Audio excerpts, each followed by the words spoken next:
why did Senator Bam and Senator Kiko join the majority? Right. And then Senator Risa joined the minority. I think, Kuya Boy, what we have to avoid is that lahat pinag-aawayan natin eh. Kailangan may core values. Kailangan may sinasanto din tayo. Oo. Hindi pwedeng sabihin, ako siga dito, ako ngayon ang nasusunod, ako popular, wala na tayong sasanto. Maraming salamat muli, Alan. Pero gusto ko lamang susugan yung ating pag-uusap off-cam. Right now, you know what occurred in my mind is itong pag-uusap ng maraming partido, ng maraming tao sa usaping impeachment. Sabi ko nga, off-tangent lang ito ng konti. Sino ba ngayon sa ating political spectrum ang opposition? First, Kuya Boy, let me just say na I'm really thankful sa Panginoon na active ang mga kababayan natin. Di ba? We're criticizing each other, maraming hindi pagkaunawaan, grabe minsan ang batuhan, lalo sa social media. Pero ang maganda, wala tayong ginigising. Karamihan ko, hindi lahat ay gising. Kasi naalala natin yung mga panahon na manggigising ka pa di ba?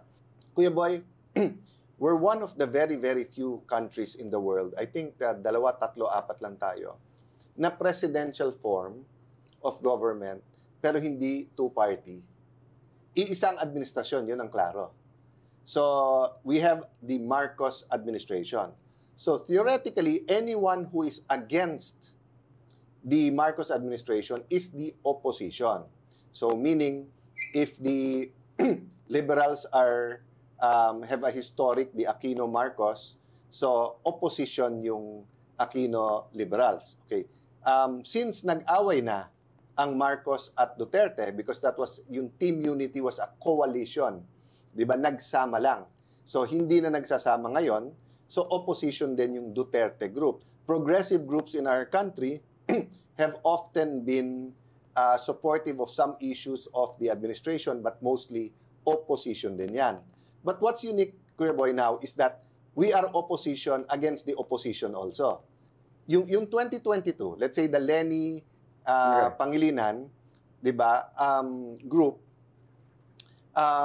they're not pro-Duterte. So they're actually in opposition of Duterte, di ba? So kay Duterte naman, anyone who wants to impeach them, natural, hindi nila kasama. So they're also in opposition to each other. So hinalin tulad ko sa 1980s na naalala niyo nung panahon nila, he just passed away, di ba? Si Hulk Hogan, si Andre the Giant, yung Royal Rumble. So, sanay tayo sa boxing, Manny Pacquiao, Mayweather. Manny Pacquiao, Barrios. Pero sa Royal Rumble, pasok mo sa lahat, matira matibay. Medyo ganun nangyayari. The only difference ng konti is, of course, the president is not a re-electionist. Walang re-election si President Bongbong di ba? So, si PBBM can be a little bit above the fray and focus on governance. But of course, because it's his administration, whether alay sa House, whether nakikialay din yung iba niyang, yung opposition sa kanya, pero kampi sila sa issue against VP Sara. So remember, Kuya Boy, ang underlining polarization dito is 2028. Okay. Pero valid yung question, di ba? Yes. Na parang ang hirap sundan kung sino ang... Because, you know, an administration has to have an opposition. To your point, that's why, di ba, nagka-issue ng konti, why did Senator Bam and Senator Kiko join the majority? Right. And then, Senator Risa joined the minority. But if you look at the votes, Senator Kiko and Senator Bam joined the minority, but Senator Migs and Senator Loren joined the majority sa voting. Kasi nga, yung opposition administration, hindi sa partido lang yan hindi lang sa administration. Ang hindi na pag-uusapan, si Senate Minority Leader, former Senate President Soto, and si Senate President Escudero ay magkapartido sa NPC. So actually, yung majority at minority leaders, leaders sa Senate are actually party mates. Which happened in the past sa LDP, nung bago pa lang ang konstitusyon natin. That's why nga, Kuya Boy, ang tawag sa konstitusyon, a living constitution. Importante na napapag-usapan dahil noon, mas madali susugan yung halimbawa sinasabi ng opposition, ano ang stand at ano ang ipinaglalaban laban halimbawa sa administrasyon. Ang problema ngayon dito sa Royal Rumble ay nakakalito sa halimbawa ako, isang layman, dahil dito magkakampi, dito hindi magkakampi, magkalaban dito. Senator Trillanes now is up against Leni Robredo, and Laila de Lima is defending Robredo. You know what I'm saying? Parang, is this healthy to your mind? Yes and no. Alam mo, may nag-text sa akin si, I think I can name him naman, si Bishop Manny Carlos. Before the debate, he texted me about Genesis 1 to 3. And he was saying na, remember Alan, nung formless yung mundo, before God made the world, formless means chaos. So, ang kalaban is chaos. Ang kalaban is confusion. Order is godly. So, kaya may opposition administration, Kuya Boy. The administration and the opposition should paint a picture of the kind of society they want, di ba? So, like you, Kuya Boy, when you campaign, whether it's for a show, whether it's for an election, when you interview people, di ba? You try to get anong vision nila. Kasi dapat hindi tayo personality-oriented na parang, kasi gusto ko si Kuya Boy at saka barkada ko siya na lang presidente, di ba? It's more of, kasi kwento sa akin ni Kuya Boy na ang gusto niyang society, nakapag-aral lahat kahit na walang pera, na walang tamad kasi nakakapag... Pero kwento din ni Kuya Boy, paano magagawa to? Kasi it's one thing to have a vision. The other is how to get there, di ba? But theoretically kasi, Kuya Boy, palinawan dapat yan. Pero di ba may kasabihan nga na pagka hindi ko mapatunayan na puti ako at itim ka, ang gagawin ko, mas gagawin na lang kitang itim kaso sa akin. Di ba? So, batuhan na lang ng puti, confuse everyone. I think I heard that from a former congressman and governor who's a economic analyst. Sabi niya, well, he was saying it on TV. He said, well, if you cannot convince them, confuse them. So, yun ang problema, Kuya Boy. That we are in a state of trying to find our identity as a people. We're trying to articulate what kind of society we want.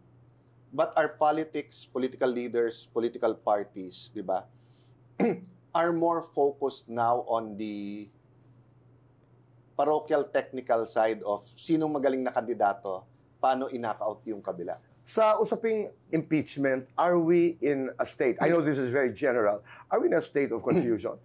I think so. Well, first of all, Kuya Boy, no? Trying to go into an order, di ba? You have more than 110 million Filipinos. It would be unfair to say na 2028 lang yan, walang may gusto ng accountability dyan. But it will also be unfair to say na walang politika dyan. Gusto lang i-knock out si Sara. Kasi nga, iba-iba ang saloobin at ano ng bawat isa eh. So it's also valid saying na bakit si Sara lang ba ang problema sa buong bansa? Siya ba ang gumawa ng baha? Siya ba ang nagnanakaw ng 6 trillion other kung meron pagnanakaw, kung meron man sa confidential funds, almost 7 trillion yung budget. What about there? Yung 7 trillion, yung nakolekta. Yung hindi nakokolekta ng BIR at Customs na ninanakaw. So, the thing is, Kuya Boy, in countries na integrity is a core value like Japan and Singapore, their politics can be nasty, but the processes, whether it's elections, whether it's filing of cases, whether it's investigations into public officers, is very clear. Diba? Kaya, maririnig mo rin doon yung politika lang to. Pero magiging clear sa tao kung, yes, politika, pero may laman. Sa ating kasi, it's always hazy na kalaban lang ba yan, gusto lang ba ipa-disqualify yan. So magulo. Having said that, Kuya Boy, bakit lalong gumulo kapag ka-impeachment? Kasi sanay na tayo na kapag ka ombudsman, piskalya, korte, may set of rules yan. Okay. Diba? So for example, diba, pagka yung judge nakipag-picture sa accused o nakipag-dinner, disqualified yan. Pagka yung judge, kasama yung prosecutor, siya nag-oath sa kanya, o ang problema sa 24 senator judges, medyo floating yung rules eh.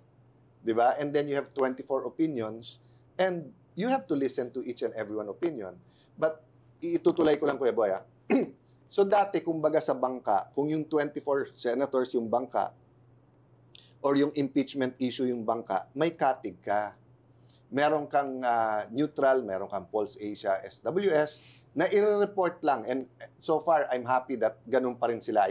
I'm not sure of the others, like Okta. I'm not sure if hindi na mamasahe yun. I'm not sure. I'm still studying it. But analyst, di ba? Opinion writers. So dati, pagka news, nasa front page, nasa page 2, pag nasa page 4 or 6, nakalagay opinion. So opinion mo yon, di ba? Pero ngayon, sasabihin analyst, so i-expect mo independent. I-expect mo data ang ilalabas or yung, o kaya let's say, dean ng law school or former justice ng Supreme Court. So in-expect mo, ilalabas niya kung ano yung doktrina ng Supreme Court, kung ano tama at mali. So yun ang katig mo. Katig meaning, yun yung antay na tumaob yung bangka. Ang problema ngayon, everyone wants to be partisan at nagtatago dun sa pagiging analyst, pagiging dean, pagiging Supreme Court Justice, etc. So, imbis na luminaw, lalong gumugulo. Can you imagine, Kuya Boy, nagkasuntukan sa basketball, makinig ka sa side ng Ginebra, makinig ka sa side ng kabilang team na kausap nila, okay lang. Pero yung referee, sabi niya referee, pero minamount niya yung isang side. So, kung wala tayong referee sa ating bansa, wala tayong mga independent thinkers, analysts, deans, academe, di ba? Then the discussion becomes blurry. Kaya nangyayari, palakasan ng boses both sa mainstream and sa social media. Kasi lahat tayo may role, pero lahat tayo gustong gampanan ang mahigit isang role. So the interviewer wants to be the advocate. The analyst wants to be an analyst, but because he has a side, kung hindi niya mailabas dun sa in-interview, siya na ang pupukpok, di ba? The Supreme Court Justice who wrote something else and then is saying something else ngayon because opinion niya changed because of the personality, not about the law. So, lito ngayon. So, I wonder how law students are viewing us now, same as grade 6 students. Kasi nung panahon namin, even if kamping-kampi ako sa dad ko, for example, he would tell me, Alan, tama na kampihan mo, tama to, pero ito, Alan, mali to. Ha? Kahit ako nagsabi niyan, mali yan. Because nga, Kuya Boy, may ano ka eh, may basic ka na sukatan ko ano yung tama at mali. So, ngayon, I think, we're trying to redefine everything. Ang problema nga, yung identity at ang vision ng Pilipino, nagugulo din with that. What should we avoid para hindi tayo dumating sa punto na magkagulo talaga ng gusto? I'll tell you muna, Kuya Boy, what I think is good. It's number one, it's good everyone's active. Okay. Mas gusto ko na yon na nag-aaway-away tayo at iba-iba yung role. Kaso sa 5% of the population nagdidebate, then walang pakialam everyone else, di ba? Okay. Number two, okay na nag-disagree, pero sana may basic na mag-agree tayo. So, for example, di ba yung sa baha, hindi naman lahat yun sa corruption, pero malaking part nun sa corruption, pero part nun policy din. So, ang problema nga, dahil magulo yung usapan, walang consensus. So, there has to be certain issues na magkaisa tayong Pilipino. I think, Kuya Boy, what we have to avoid is that lahat pinag-aawayan natin eh. Kailangan may core values. Kailangan may sinasanto din tayo. Oo. Hindi pwedeng sabihin, ako siga dito, ako ngayon ang nasusunod, ako popular, wala na tayong sasantuhin. Okay, that brings me to the next topic. Ano bang ating iiwasan para hindi tayo magkagulo-gulo? Democracy essentially is messy. Palagay ko, alam natin lahat yun. Nagkaka-agree tayo doon dahil bawat isa ay may opinion, bawat isa ay may karapatan. Pero in a situation like this, na uumpisahan ko doon sa motion for reconsideration ng House of Congress na magalang naman ang pagkasulat. Pero fundamentally, ang sinasabi ay you erred. I mean, nagkamali ka, mali ang basa mo, Supreme Court, talking to the Supreme Court, may mga hindi ka nakikita, at saka kami lang ang may karapatan mag-initiate, ng impeachment cases. You have the Supreme Court na nagsabing unconstitutional, lumabag kayo sa 1-year ban or bar, at hindi kayo, walang due process na sinunod. You had the Senate the other day, 19 voted to archive the articles of impeachment, 4 ang nagsabing no, 1 ang nag-abstain, and you have the House of Representatives saying, wala kaming mali, tamang aming ginawa, wala kaming pagkukulang. Kami, nanunood, saan ba ito papunta? At hindi rin solid. Katulad halimbawa, just before we started this conversation, may nahuli akong tanong ni Senator Tito Soto na sinasabing, ba't namin i-archive? Kung i-archive, wala naman pala kaming jurisdiction. Ba't namin, I mean, those are just some of the questions. And hahabaan ko na. You have, for example, Senator Amy Marcos, while explaining her vote, was very direct about ang tanggalin niyo ay, I mean, of course, in reference to the speaker, her cousin. So may mga tao ngayon na nagtatanong, ano ba itong aming pinanonood? Away ba ito in preparation for 2028 between Speaker Romualdez and Vice President Sara Duterte? Ito lahat yung mga pinag-uusapan, peripherally, depende kung nasaan ka. Kaya yun yung sinasabi kong confusion. I mean, I'm talking to you now as a senator, not as a judge, but as a senator. Umpisa natin doon sa desisyon ng Korte Suprema. Early on in the decision penned by Justice Leonen, ang sinabi niya ay, ang impeachment is a constitutional and a legal process with political characteristics. And then he proceeded to explain why ang bank 13 voted unanimously na unconstitutional yung articles of impeachment. And in response to the lawyers and to the Vice President, what is your opinion about the decision of the Supreme Court? Straightforward, Kuya Boy. I think it's a very good decision. I think we will look back 10, 20, 30 years from now and see that it strengthens the process of impeachment by having the right guidelines. I think it will give clear guidelines how to use yung 1/3, yung mode na yon.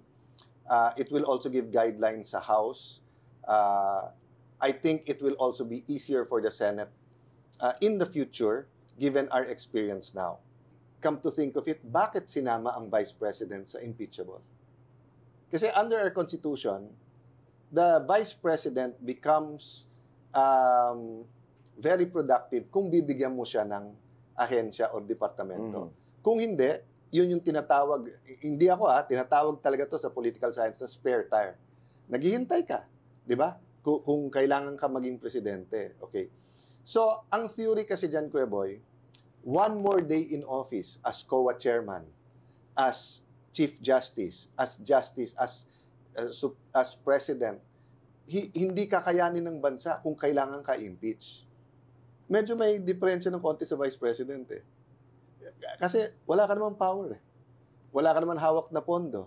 Di ba? So, that's why we were saying, every day yan, pinag-uusapan namin sa Senate na, bakit hindi sila mag-focus sa problema ng ating bansa, mag-focus na palakasin yung ebidensya, i-file na lang ng February 6. Even if the Supreme Court reconsiders, Kuya Boy, it'll take a month, tapos yung kabila naman mag-motion for reconsideration, by that time, February 6 na Diba? That's why nga many come to the conclusion na ang hinahabol dito yung hindi siya ma-impeach. Pero ipagbawal na pwede siyang tumakbo sa 2028. Diba? So, kung ikaw makakalaban mo si Sara at sa survey sunod-sunod mataas, gusto mo naman na matanggal na siya. Ngayon, on the other hand, kung may masama talagang ginawa, ba't mo papayagan na tumakbo? So, to your question, about the decision of the Supreme Court. About the decision of the Supreme Court, Kuya Boy, why I say it's a good decision. One, because it gave context to all of this. Yes, accountability, pero hindi mo rin pwedeng basta't gamitin sa kalaban mo. Yes, accountability, pero may process. Yes, may 1/3 express lane, pero hindi mo pwedeng hindi ipakita sa lahat ng congressman. So yung decision might hurt right now, but long term, it's very clear. The reality is, it's the first time under this constitution na Vice President ay ni-impeach. It's also the first time na you're going to use that mode that way. So natural magkakaroon ng ano dyan sa interpretation. It's the first time, Kuya Boy, na fina-file yung articles of impeachment the last day of session tapos may election. Di ba? So, pero ni-raise yan ng House of Representatives, MR, na sumunod kami, 10th day, i-transmit namin. You know, it's in there. I agree, Kuya Boy. And, you know, but what was not mentioned is what you're saying, that the next day was a start of the campaign. What I'm saying is two things, Kuya Boy. Number one, in the end, we can argue all we want, but there has to be someone who will decide.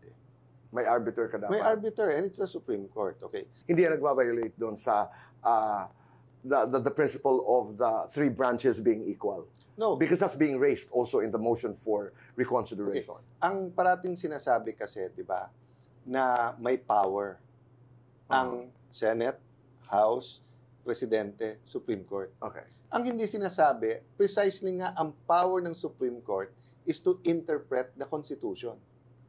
So, in-exercise lang nila yun Nakalagay ba sa desisyon, bawal i-impeach si Vice President? Hindi. Nakalagay ba doon na dapat ma-impeach? Hindi. In-interpret nila yung proseso. In-interpret nila yung due process. May isang process na sinasabi ng motion for reconsideration na first time nilang narinig. Yung giving the Vice President a chance to defend herself. Saan daw nanggaling? I agree, it looks like something new, but that's in the Bill of Rights. So ang question ko nga dun kay Senator Marcoleta and to all the critics, may mali ba dun? So what if, Kuya Boy, nanalo si Vice President Lenny and nanalo si Senator Kiko? Pero let's say si Senator Trillanes ngayon, gusto niyang i-impeach si Senator Kiko. And let's say the Speaker wants to be Vice President. Tingin mo tama na 1/3 pipirma, hindi alam nung 2/3, tapos hindi man lang ipapakita kay Vice President Kiko na meron charge against, tapos doon ka na magpaliwanag sa Senate. I get it. And then pagkapangit sa Senate, we spent all this capital. You know, Kuya Boy, siguro I want to make that point. What people don't understand is that anything we do at this level, there's so much goodwill, there's so much political capital. So we have to make sure when we use political capital, we use it well. Or yung tinuturo ng mga magulang natin, huwag mo sayangin ng pera. So eto, hindi to pera, political capital to. Every president, every speaker, every Senate president, every opposition, you just have enough capital. I don't blame them if they want to put their capital in trying to prevent Vice President Sara from continuing as Vice President and bar her from running. Sige, kung yun ang tingin nyo at yun yung okay. Pero use it wisely. Because you can't just keep doing it and then as a nation, remember, Kuya Boy, may context din yan. Inaresto mo yung tatay tapos na-export sa ibang bansa. So again, that's a different issue. We talked about it. But ang point ko, Kuya Boy, hindi mo mahihiwalay yun Yes, masasabi mo sa Supreme Court na, sir, stick to the facts, stick to the law. But the political culture and the circumstance will be undermined. I mean, it won't be a living constitution, Kuya Boy, kung hindi makatotoo yung decision mo. So, yes, assume good faith sa House, assume good faith sa Speaker, assume good faith sa complainants. Presume the Vice President is innocent until proven guilty. Presume good faith sa Senate. Lahat yan. Okay. But the Supreme Court has to look at the context. Ano ba context nung natanggal si President Erap? Ano ba context ng ini-impeach si President pero hindi maalis? Ano context ngayon? Ano context nung Kongreso nung pinapirmahan ito? maybe kung pinag-uusapan natin, presidente ang tinatanggal mo, pwede mong sabihin, baka pag-initan yung witnesses. Ang presidente, kalaban ng vice president na yun. So kakampi mo administrasyon, hindi mo mapoprotektahan ang mga witnesses mo.